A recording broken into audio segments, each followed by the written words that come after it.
Alright, first thing you need to do is get this screw and this screw out so you can release the window from the frame.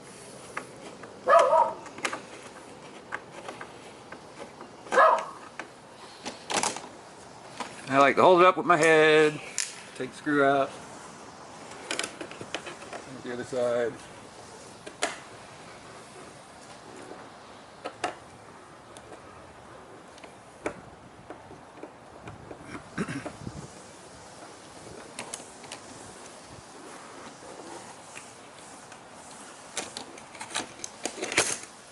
Careful when you're taking them out, they do have this little bushing on the screw that arm rides on.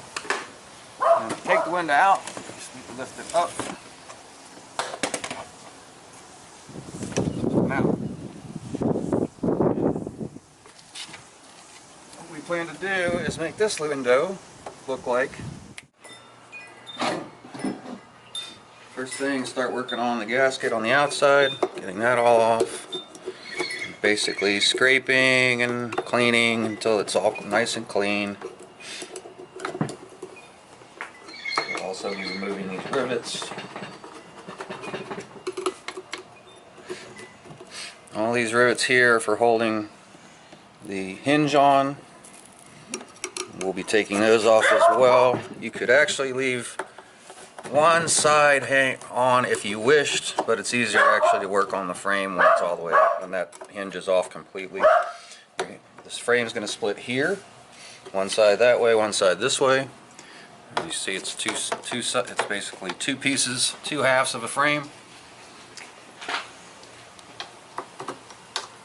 These are the rivets that actually hold the frame together.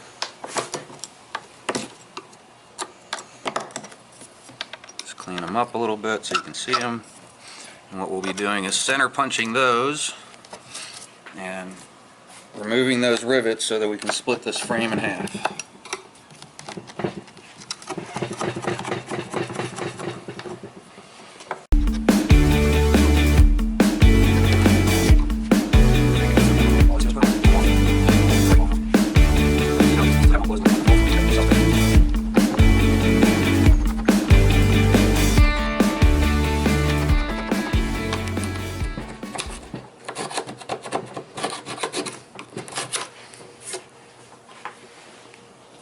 Okay, that's clean enough for starting our disassembly process.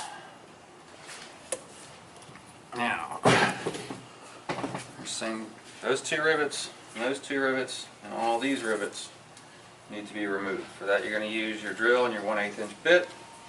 Looks like somebody has already had this off at one point or replaced some rivets, as these are hollow rivets, not the type you should use for this hinge. There seems to be one remaining original rivet. We will be replacing all of those.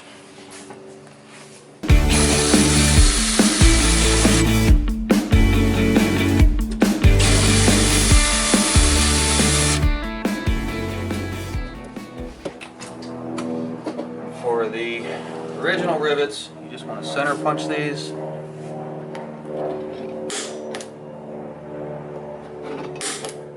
So you can drill that rivet head off, or if necessary, drill it through. Remove that rivet body.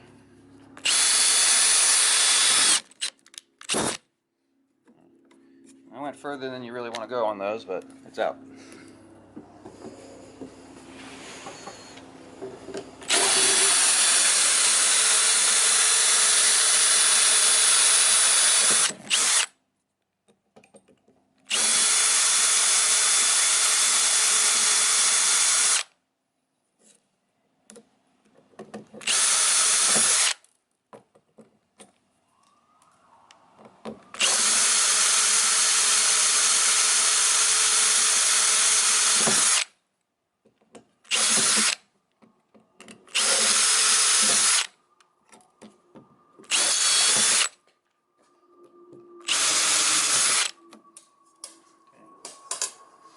There's your hinge.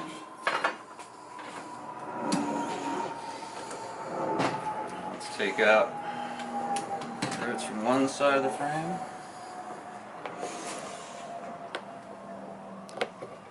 Again, you want to center that up as best as possible.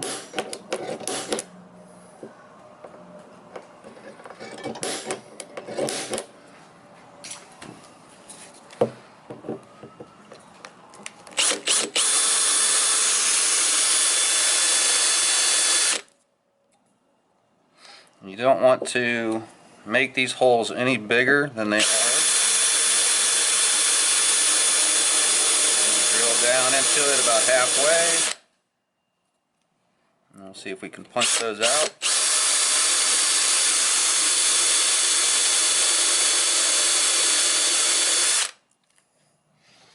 I like to use the center punch to see if I can punch the rivets out. Sometimes you can, sometimes you can't.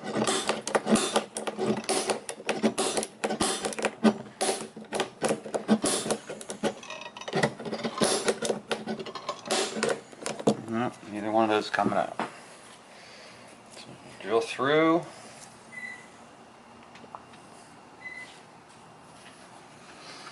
Let's see what we got. That one started to come out, but it didn't come all the way out. Sometimes you can grab them, pull them out. Sometimes you can't. I just like to get them out without having to drill it if I can. It keeps that hole nice and firm. In the original hole, you're not wallowing it out, which will later could affect your replacement rivet.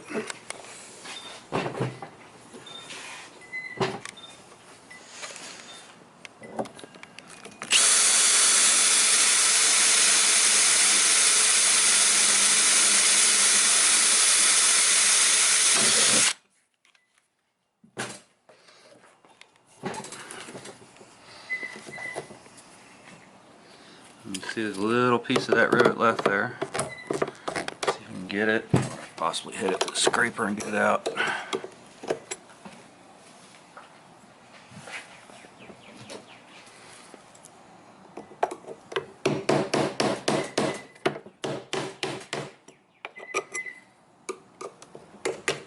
As you can see, when you drill them out, you wobble those holes out just a little bit. That's what you want to try to avoid. That's not too bad. The rivet will still hold, but I try to avoid that when I can. Sometimes if you rivet from both sides of the rivet, you can avoid that a little better than I did. But sometimes you can't.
Let's try it from the other side.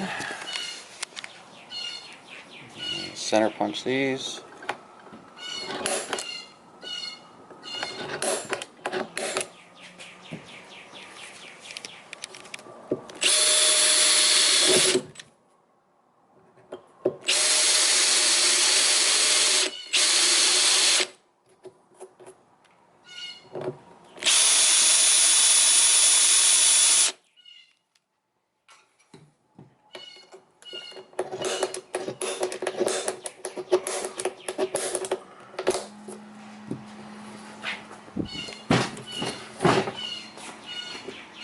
Piece of that one.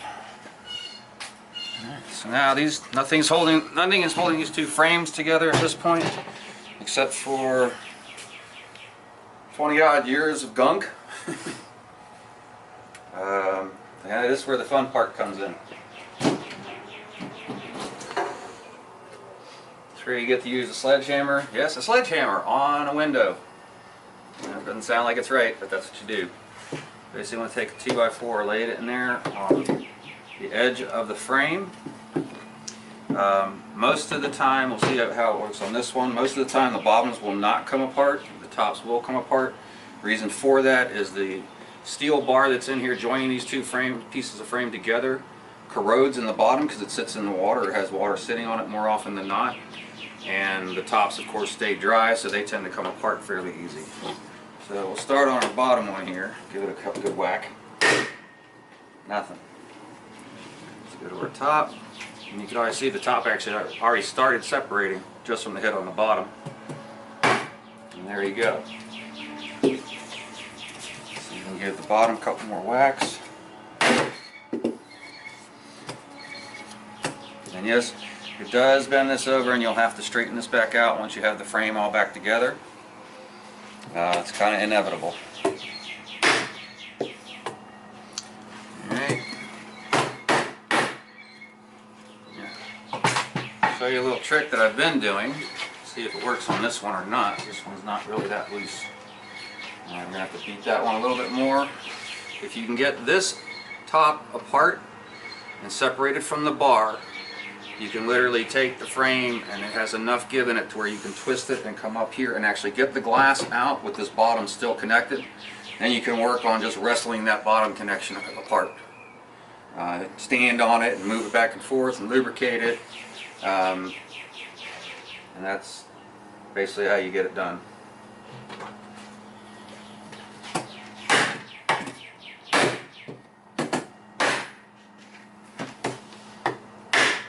Like that. This is what we want. And just twist it out. Manhandle it.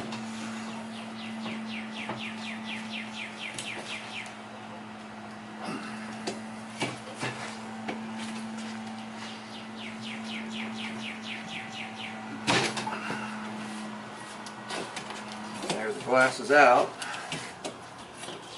That's the frame. So you can see in here, that's the bar. It's very caked in with dirt and corrosion. And I have lubed these and with PB Blaster and transmission fluid and acetone, all kinds of different lubricants. And sometimes you'll get one side to break out and the other side won't. More times than not, though, they just don't come out. And it's easier just to get it apart this way than just start wrestling with it. You can spray some lube in there directly. Now, if you want to try pre-lubing, it didn't work for me, it might work for you. And here there are weep holes. I don't know if you can see that. So that goes all the way through the frame. See if I can clear it out with.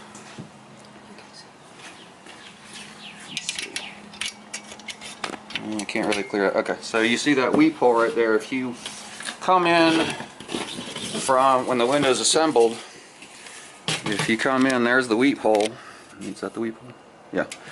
There's the weep hole. If you come in and lubricate on the top, well, this way at the top, you flip it over and you lubricate in this weep hole.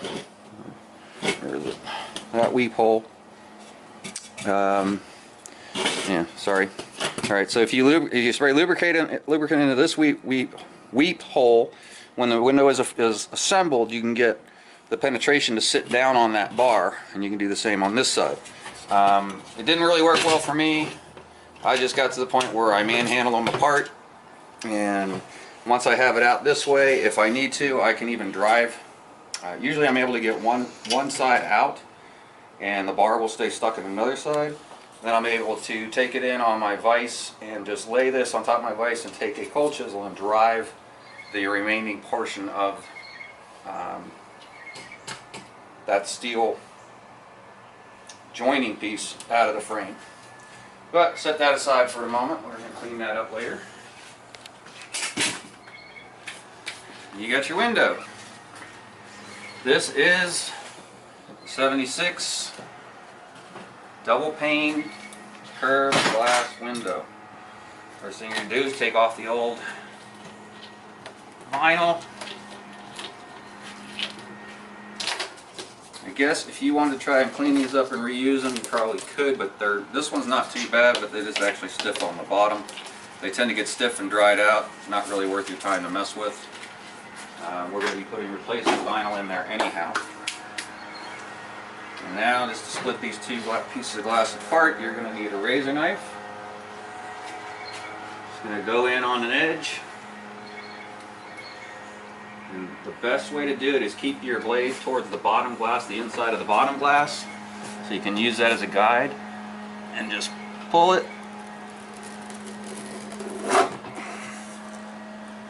down, and then as you're going along, I'm going to take some wood shims, slide them in there. So as you're going, the glass is not reattaching itself with the butyl, or butyl to butyl, which is that sealant in between the two panes of glass. And it also helps you as you're cutting along.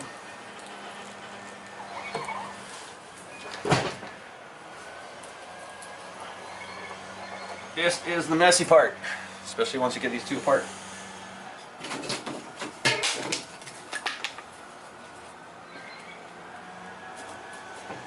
And if you're doing this outside, you want to pick a cool day, especially when you're reassembling them, so the humidity is low. You don't want the humidity getting caught in between the two panes once you seal it. We happen to be in South Florida, where cool, low humidity days are few and far between. As you can tell, I'm sweating to death. It's February, and we got about 85 degrees and probably 60%, 70% humidity. So this will be getting rebuilt in the house. But taking it apart, it's kind of messy. We can do that outside the house. And if you're lucky enough to have an air-conditioned garage, more power to you. I wish I had one of those.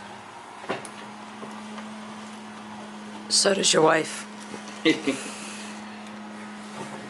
Well, if I had an air-conditioned garage, honey, you'd never see me anymore.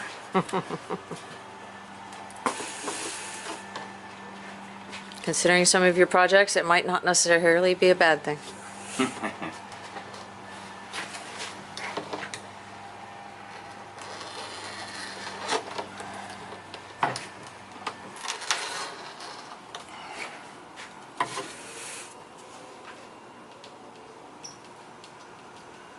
Okay, so all you're doing with these is just keeping that butyl from basically retouching itself, because if it was laying back down, it would just reseal it. Not completely, but it would reseal enough where you wouldn't be able to pry these windows apart.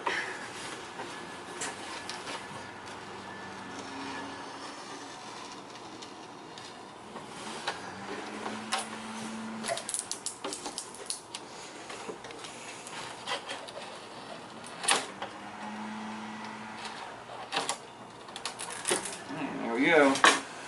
And we have two panes.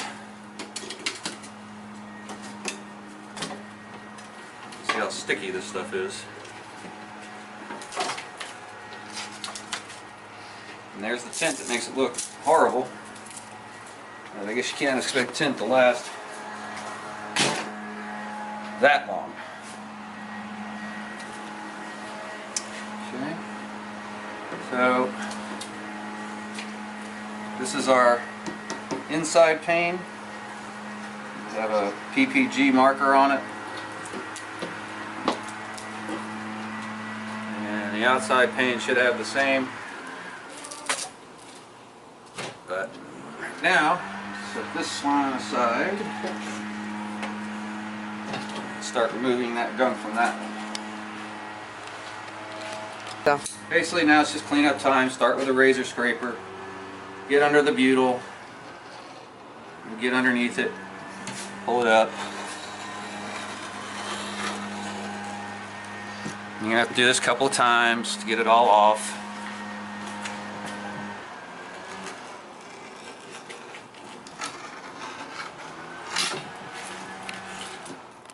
Side pane. This is what's causing all of our problems, which is this, what used to be tinting. Basically, just like any tinting, you're going to come in and scrape it off. edge is nice and clean. If you can get under the tint and the butyl at the same time, it'll just come off together. Don't be bashful about using up blades. The sharper the blade, and believe me, it goes dull pretty quickly. The easier this is going to be. But you're just going to come in and clean all this tint off.